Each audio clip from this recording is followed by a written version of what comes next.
And from spooks to witch hunting, I'll also be talking to the actor, Richard Armitage, about the acclaimed stage production of The Crucible, that is the toast of London.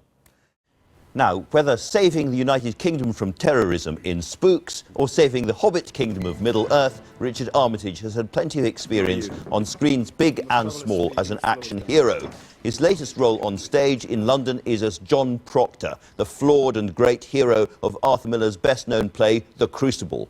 One review said that this production was so good it hadn't been directed, but conjured as if by magic. Here is a brief glimpse. What keeps you so late? It's almost dark. What are you? I have seen your power. You will not deny it. What say you, mister? I say, God is dead! Here, God damns our kind especially. We will burn together!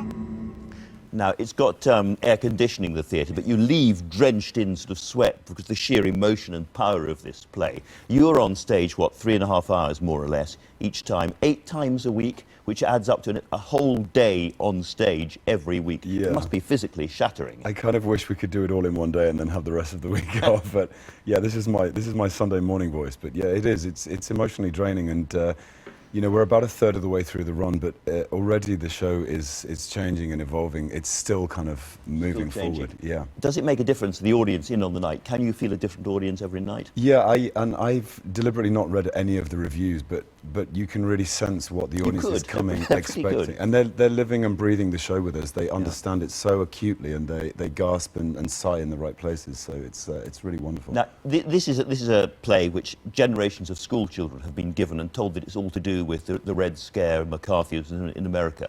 I felt that it was not to do with that. It was a much deeper play about kind of human betrayal, what in the end makes a good human being.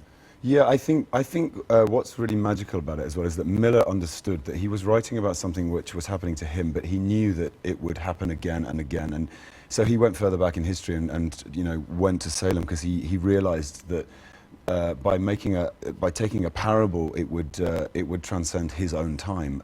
He kind of understood that, and it has. And there are always witch hunts, and it's always very, very hard to speak against the current, I suppose, even today.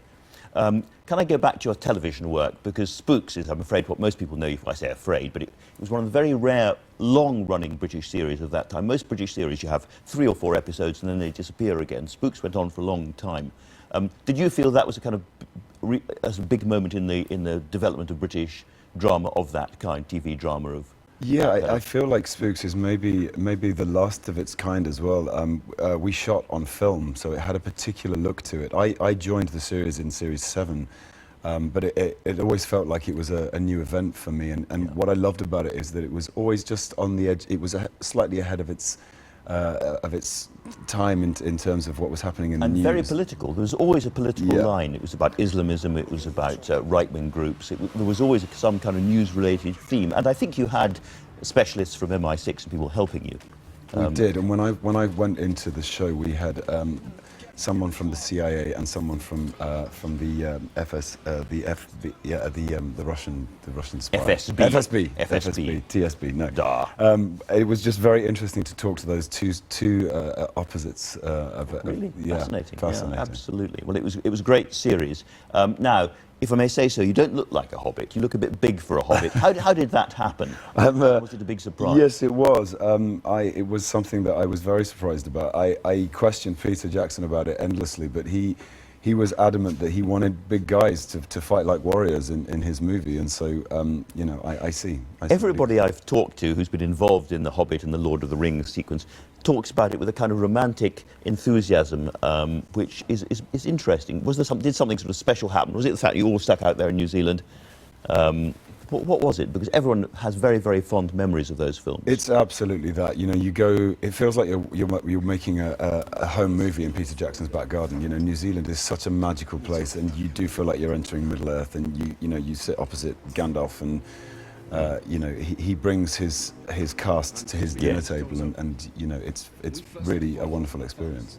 Just going back briefly to The Crucible, it seemed to me a Shakespearean play. I mean, it had the depth and intensity of the best Shakespeare, and it therefore made me wonder, do you see more big theatre roles coming up after this, or is it just so exhausting and shattering you think, enough already? If you're asking me that today, I'd say enough already. But actually, yeah, no, there's a number of roles that I'd like to tackle, because when you take yourself to that kind of operatic level of performance and the depth of character, it's incredibly satisfying. You think, I can do this, I can do it again? Yeah, I didn't know if I could before I started, but I feel But you like can do.